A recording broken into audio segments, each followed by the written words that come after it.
Hello friends, તમારું સ્વાગત છે અમારી ચેનલ સિમ્પલ ગુજરાતી રસોઈમાં। તો આજે આપણે બનાવવાની છે બટેકાના ચિપ્સના ભજીયા। બિલકુલ તેલ ના રહે એકદમ અને ફૂલેલા દડા જેવા એવા આપણે ચિપ્સના ભજીયા બનાવીને તૈયાર કરવાના છે। તો ચાલો બનાવવાનું શરૂ કરીએ। તો ચિપ્સના ભજીયા બનાવવા માટે અહીં મેં 2 બટેકા નાની સાઈઝના આવી રીતના લઈ લીધા છે। બટેકા છે તે નાની સાઈઝમાં લેવા જેથી ચિપ્સ છે તે આપણી નાની બનીને તૈયાર થાય। હવે આપણે તેની છાલ ઉતારી લેશું।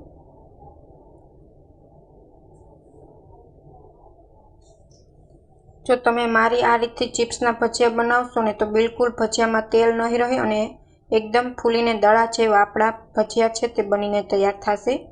તો અહીં બટેટાની છાલ ઉતારી લીધી છે। હવે અહીં મેં મશીન લઈ લીધું છે વેફર પાડવા માટે, ચિપ્સ પાડવા માટે, જેથી ચિપ્સ છે ને તે આપણી બધી એક સરખી બને અને સરસ મીડિયમ સાઇઝની બનીને તૈયાર થાય છે। એટલે ચિપ્સ છે તે તમારે મશીનથી જ પાડવી જેથી એક સરખી બનીને તૈયાર થાય। તો તમે જોઈ શકો છો એકદમ પાતળી એવી આપણી ચિપ્સ છે તે બનીને તૈયાર છે, જેથી તળતી વખતે સારી રીતના તળાય છે અને અંદરથી કાચી પણ ન રહે। હવે આપણે બેટર બનાવી લઈશું। તો એક બાઉલ મેં ચણાનો લોટ લઈ લીધો છે। હવે તેમાં અડધી ચમચી હળદર, અડધી ચમચી હિંગ, સ્વાદ અનુસાર મીઠું અને ચમચી જેટલો અજમો લઈ લેશું। અજમો એડ કરવાથી ભજીયા છે તે પાચન થવામાં મદદરૂપ થાય છે અને ટેસ્ટ પણ સરસ આવે છે। હવે આપણે બીજું કાંઈ વસ્તુ એડ નથી કરવાની। તમે ચાહો તો આમાં ધાણા ભાજી એડ કરી શકો છો।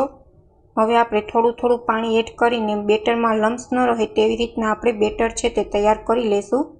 બેટર છે તે બહુ આછું નહીં, બહુ ઘાટું નહીં તેવું બનાવીને તૈયાર કરવાનું છે। તો અહીં બટાકા પૂરી બનાવવા માટે અહીં બેટર છે તે આવી રીતના બનીને તૈયાર થઈ ગયું છે।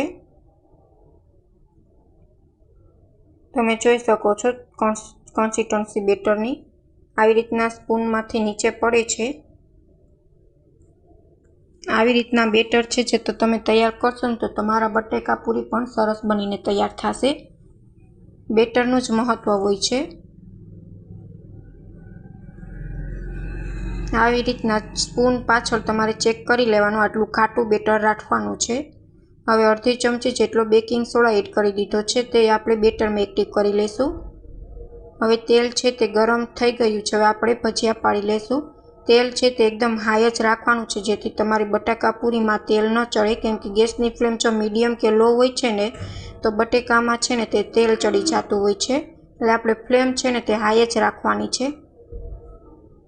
હવે આપણે એક બીજી સાઈડ પલટી દઈશું। તમે જોઈ શકો છો એકદમ ફૂલીને દડા જેવી થઈ છે આપણી બટેકાની ચિપ્સ। અને આવી રીતના હાઈ ફ્લેમ ઉપર તમે જો ચિપ્સ બનાવશો ને તો બિલકુલ તેલ પણ નહીં રહે।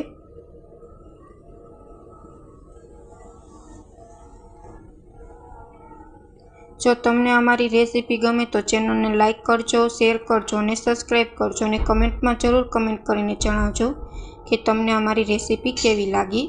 તો આપણી બટેકા પૂરી છે, બટેકાના ભજીયા છે તે બનીને તૈયાર થઈ ગયા છે। આપણે લઈ લેશું અને બાકી વધેલી ચિપ્સ છે ને તેના પણ આપણે આવી રીતના ભજીયા છે તે પાડી લેશું, તેલમાં મૂકી દેશું।